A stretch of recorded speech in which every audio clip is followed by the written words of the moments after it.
তো নাই, না একটা ফোন নাম্বার আছে, না একটা বিগত 6 বছর ধরে ত্রিপুরা বিদ্যুৎ দপ্তরে আউটসোর্সিং পদ্ধতিতে কাজ করতে আছি। তো আমরা প্রতি মাসে মাসে স্যালারি পাই না। আমরা যে আউটসোর্সিং কথাটা আছে, এটা সুপ্রিম কোর্টের থেকে একটা রায় হয়েছে যাতে আউটসোর্সিং কথাটা বদ্ধ করে। তো আমরা ত্রিপুরা সরকারের কাছে এটাই কথা আছি, যাতে আমরা আউটসোর্সিং না রাখতে সেটা কর্পোরেটের আন্ডারে যাতে নিয়মিত করা, প্রতি মাস টু মাস আমরা যাতে স্যালারি, পিপিএফ, পাশাপাশি আমরা যে ইন্স্যুরেন্স বা মেডিকেল আছে যাবতীয় যাতে সব ব্যবস্থা করা হয়, এমনকি যারা সমকাজে যাতে আমাদেরকে সমবেতন দেওয়া হয়। এই উদ্দেশ্যে একটা আমাদের আন্দোলন।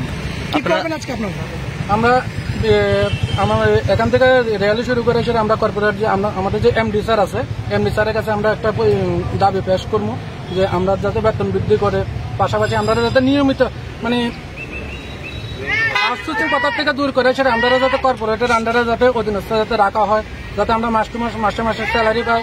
এমনকি আমাদের যে ইপিএফ, ইএসআই যে ব্যবস্থাটা আছে, ও বেনিফিটটা যাতে আমরা যাতে সবসময় যাতে পাই।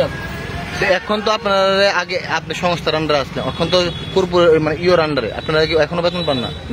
এখনো সংস্থার আন্ডারে, আগে আসলাম হচ্ছে একটা সংস্থার আন্ডারে, এখন ডিভাইড করে দিছে।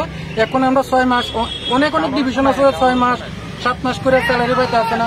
পাশাপাশি কিছুদিন আগে আমরা এমন কাজ করতে গিয়ে সেটা আমরা অনেক ভাই হারাইতে আছি, আমরা কোনো বেনিফিট পেতে আসি না।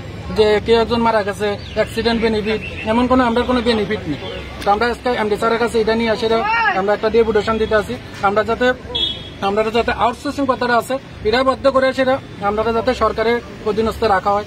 এমনকি যে আমরা যে বকেয়া পেন্ডিং গুলো আছে এগুলো যাতে আমরা যাতে পূজার আগে মানে 20 তারিখের মধ্যে যাতে আমরা যত টাকা ইপিএফ পাশাপাশি আমরা স্যালারি পানা আছি, আমরা যাতে সব টাকা যাতে ব্যবস্থা করে দেয় স্যার।